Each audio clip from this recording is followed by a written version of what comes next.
Man, I'm really happy for this last question. Thank you so much, Trouble, and yeah, best of luck to the BDS members once they get back to the gaming house. FLICKR, thank you for joining us. I don't even know where to start because I know the memes and the relationship with the players, but I know that you're also strong and firm with them when it's needed. So tell me, what would be the headline of the feedback after a series like this? Don't eat them, I think is a good starting point. The headline would be, we have to wake up, I would say. Yeah. Because even though we won, right, and I'm happy that we did and that we didn't give up, even though Game 3 was in a rough spot. I don't think that we've shown anything that should be called BDS this year. So yeah. I hope that we pick it up for either KC or G2 in 2 days. I mean, it was Mad Lions games to lose here, honestly, Jamada, when you think about it. I think for game 2, game 3, all 3 games, actually, when you look at the development of this series and you look at MDK's Nexus exploding in the end, something doesn't quite add up to the League of Legends I know. Yeah, I mean, I think Mad Lions have been very volatile throughout, a lot of the split, obviously, right? And I think we kind of got to see a lot of the Mad Lions throughout this year in this one series, right? From winter to spring and then obviously the summer performance. And yeah, I'm not sure what really happened to them. It felt like they lost a lot of control through maybe like a comms thing. I think what we were kind of talking on when it came to the draft was a lot of the time they had these comps where you guys, BDS, you had to walk into them a lot. And it felt like they would gain control of the map and then, that's how they would start to make picks. It was either LeBron walking in or something like this. This game is a bit, of the same, sure, this game 3, but it felt like just individual errors then leading to BDS finding, small picks here and there, which then lead to these even weirder situations where we end up at Elder 2 versus 4, 2 versus 5, and BDS are somehow coming out ahead on top of that somehow. You talk about discipline, FLICKR. Do you think underestimating MDK was part of the lack of discipline maybe you guys had? I'm not sure if it's related to MDK. Maybe we just got ourselves too sure of our strengths. Yeah. So maybe it would have been the same with another team because we saw their run at the end of regular season and we saw improvement both in their meta read and in their gameplay. So I think it's something that was maybe bound to happen. It's good that we get the reality check and at the same time the win, I guess. Yeah, and I guess it's the best moment to get it as well. I do appreciate the fact that you tried to bring some diversity to the draft structure that we're used to seeing lately. We saw the Twitch coming in bot lane. We know, we've been praising Ice a lot for the diversity of champion that he should be able to bring in the late game. Tell me about the preparation coming in today against MDK draft-wise, and maybe if you want to branch out, because I know that it's something that you want to try and do constantly, get out of the style that people know from you. What was the mindset coming in today when it comes to progress? Basically preparing this week, we tried to stay on top of the meta. I think that we did this pretty well so far this split. So we made sure that we have everything like ready, right? AP junglers, non-AP junglers, AD mids, non-AD mids. And this also extends to the bot lane because the meta can be quite stall. Like you have the Zeri, the Kai'Sa, Ezreal a lot also in Scrim. And that's like a pocket pick that Ice was thinking about for a long time, that we practiced a bit. And today was just a right depth to pull it off. Even though we didn't win, I don't think that he had a bad performance on individual level on this one. I think we are just not there as a team, right? But he can for sure play it at a good level. Would you say that he was the best player today for BDS? Or the most consistent? It's kind of hard, honestly, because it's not the level we're expected to see from you guys, but yeah. I feel like you guys take turn and your players take turn in carrying and like stepping into I'm not sure, to be honest. I would have to rewatch the games, but I don't think that we had anyone that played to what they are capable of showing. I think because we are a good team and we are good players, it was still enough, but I think we can expect more from everyone. Well, him included. Let's see what you think of after the replays, but the community so far thinks that Ice was the player of the series. Jamada, something that echoes for you maybe when you think of his performance? No, he definitely stepped up today, and in the key moments when it mattered. I think you look towards the end of the game 2 when he was on the Aphelios, got knocked away, came back in over the wall with a massive ult. And just again, I think after the Twitch game, because he was so shut down in that game 1, it felt like he had a lot more freedom to express himself once the team fight started to open out at times. And again, just stepping up at the big moments. I wanted to ask you, FLICKR, not just specifically on Ice, but I feel like your team as a whole, you've evolved throughout the year a lot. And throughout, I mean, honestly, this whole project as a whole, originally a lot through Adam with his champion pool, and then I think we've seen Ice develop a lot. For me, recently, it's been a lot about Sheo and Nuke together. How far do you guys think you are away from being a truly multifaceted team where you can play through anyone at any given time, or do you think you're already there?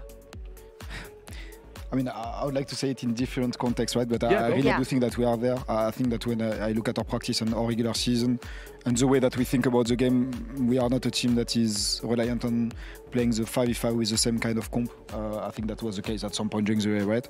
And I think that right now we could try and play through sides. We can play team fight with engage, but also with reception. We can play more towards bot or towards top in the early game, and Sheo is able to also get his own leads. So I do think that we are a team that is versatile and capable of anything. I do think that we got this, we did reach this state. We just have to show it on stage now.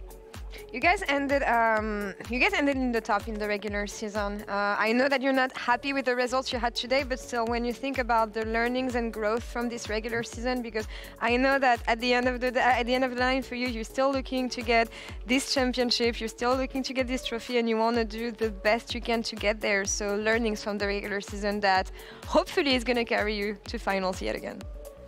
I think the learnings from regular season was probably that when we are disciplined and we put our best effort, then we don't have much trouble against most teams, right? I think it comes from everything, but I think we learned a lot on, I would say, draft structure and making sure that whatever we draft early on, we have something that is good for the remaining of the draft. And also thinking about playing faster in mid-game. I think that last split we were discovering sideline kinda, and now we are trying to master it. And a lot of this comes from thinking fast, thinking in advance. I think that the players are doing a good job leading each other on that. So yeah. It's funny because when we think about BDS, Jamada, I know that we've discussed this in story meets and everything. We call you guys the most consistent team throughout the year, but also the one that made the most progress when it comes to macro aspects of the game. And I feel like you're implementing concepts that sometimes take a long time for teams to implement, rather fast. What else is there? Well, what would be the fixes? I know that discipline is something that you want to have consistently, of course. But when you think of the progress you guys have made and what's still left to be done? I still think that our objective setup can be improved. I think at times we can be more patient. We can play more with information. I think sometimes we give too much information on the map, which makes it easy for enemy to retake. I think that's something that as a team we didn't master yet. I would say that's like the next thing. On map movement, it can always be improved, but I think that's not where we are going to have the biggest return on investment right now. Right. If you exclude today's series. Well, exclude today's series for your mental health and maybe the viewers who watched it. It was entertaining, of course, for us. Let's talk about what we've seen today, Jamada. First series, we had Heretics versus SK Gaming, a one-sided series, but I feel like it was expected. But what are the main takeaways from this first day of playoff? I mean, I think SK still looking about as disciplined as we expected them to be. I think still a little bit of work overall, but they get the result, and I think that's obviously the important thing now moving forward. BDS 2-1, I mean, I think a lot of people, probably yourself included, you were probably thinking coming in, you're just going to sweep the series. Mad, they looked better towards the end of the split. I think the journey was obviously something to be remembered, to say the very least. But I think not many people should be surprised that BDS have gone through, and now it's about, you know, the prep for the teams that have dropped down to the lower, waiting for whoever's going to be their opponent, and then obviously for BDS, I think it's either KC or G2, yes, which KC is my G2. next and last topic here, because I mean, your next opponent, of course, but I know the relationship and close connection you have to KC. This is their first playoffs. Yeah, Goliath tomorrow for them, I feel. But you know their philosophy. You know that they want to be the best, absolutely. But what can we anticipate for KC in this first playoffs run, and also maybe a take on their progress after rebuilding the team and making playoffs for the first time? Yeah, I think it's. I mean, it's for sure a tough first matchup, right, to face G2 in playoff. But G2 can bleed, as they did this year. I mean, I think they have to go with the idea that they already have done more than what they did last split, even though it's not the same roster, and not put too much pressure on themselves. I think it's going to be an entertaining series. For sure. Like those two teams facing each other. I'm not sure how G2 is going to react to what happened during their little break, but I think it's overall G2 favorite series, right? Well, if we are being honest. I would like to ask, if I may, out of the two teams, obviously G2 probably a little bit scarier to match up in a best of, but for you personally, who would you like to come up against? You know, KC being so close with you as well. I love both matchups for very different reasons. I guess I would like to play KC because I would like to play KC, right? Just because of the relationship that we have, and then play G2 later, because they would for sure come back after a best of 3 that is lost. They are good teams. They will be in best of 5s. Yeah. Before we sign off, second game we have on our hands tomorrow is going to be Fnatic versus GX. So a rematch of the first round we had in spring for these two teams. Although Fnatic being on a 5-game lose streak, if you consider Esports World Cup that they played last week, they haven't won a single game ever since they lost against G2. And I feel like GX has been on the rise in the opposite. How do you see this matchup going? Do you feel like GX can create a surprise against Fnatic? Maybe it's early. If there was maybe 2 more weeks, we could maybe see it. But I might think that it's early. I did praise GX last time I was there because I think that they did develop a lot actually in a short time. So props to them. I think that the ways I've been drafting recently, but also playing, is way better than what we got used to. But I think that in some roles individually, Fnatic is going to be just better. And maybe what will happen is something that happened today, right? Which is they show a lot of things, they improved, and maybe Fnatic is on a bad day, but in the end they still are the better team. Yeah, I think in this weird way you could probably pick on any of the matchups, but I think for me it's going to be very dictated by solo lanes, right? If Humanoid is there and awake, I think he's going to take over the series.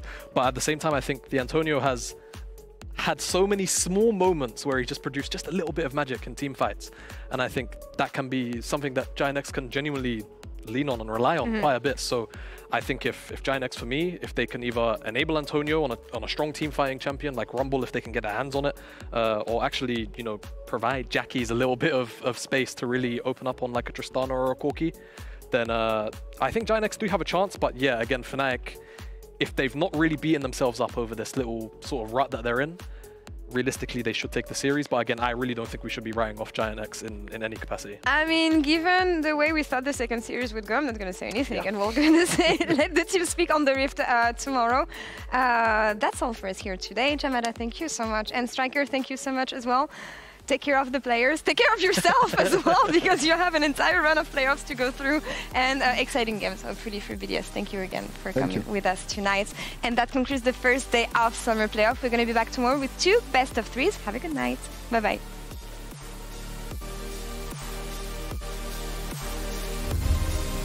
Welcome back to the LEC Summer Playoffs. Heretics versus SK. I'm joined. Wait for Isma to get it. Oh, Swaro traded here by Niski. Flash, then is played. Niski flashes away from it. The trigger seeds enough to keep Swaro alive. The ignite tick from Trimby. And down went Niski in the end. Swaro died as well. Oh, what? Nice. Baron's already down to 5,000. Look at how far away Swaro is. The blast cone away. Luon engages. And they're doing the Baron and taking the fight at the same time. It's 2 already to SK. Wonder trying to get in. He has to flash away. Isma diving forward. It's an ace for 1. A Baron to boot as SK clean it up. I want you to tell me something very important, because you lost a 1v1 versus a tower. What do you have to say about that? Away, but Niski, here's the satchel charge play. Oh my. That was shit, Niski. Luon going in though, that's so much damage! As Niski hits the Mega Inferno Bomb, 2 already, Trimby will be 3rd. Irrelevant able... SK continue their winning ways. They beat Heretics 2-0. And they go through to the upper bracket on Sunday. Ice uncontested on the 80 carry. He's going to try to delete Frescow. The knock up there. Ice now following, looking for the expunge. One more auto to do it. Ice still standing. He has to be the one to make a difference. The Supa's already taken over. It's already a triple. They'll do him a quadra, maybe even the Penta. Ice wants to fire back. But here we go. Supa, Penta in game 1 of playoffs. It's what a start. Denied by Elyoya. Stop the BDS carries from getting involved, but still Adam standing strong for a little bit more time. Ice off to the side. Excellent damage to finish 1 carry. Now trying to follow up. Severum Q coming through the onslaught. Mirwin is not tanky anymore. The 80 carries. Nuke and Ice back to back, bringing the game back. But Ice, not enough damage yet. Mirwin still too damn tanky, but it's Elyoya who's been caught out. LeBron looking to follow up. Punches there. Hook. Elyoya going golden, but now Adam to follow up with to land the stun. But Supa's there to try to cover for his jungler. Jungler down. BDS can turn back for the Elder. Rocket not going to hit. Alvaro off to the side, just trying to pull the wave away from the Nexus. Frescowi doing decent damage, but Adam already moving in and getting the stun. Input buffer is there. It's all on Supa to try to save this one. Elio is dead as soon as he comes out of the stasis. BDS focusing on the objective. BDS just need to hit the Axis. BDS will end it here. I don't know what we saw. I don't know what this was, but apparently BDS were better at it and they take those. Unbelievable.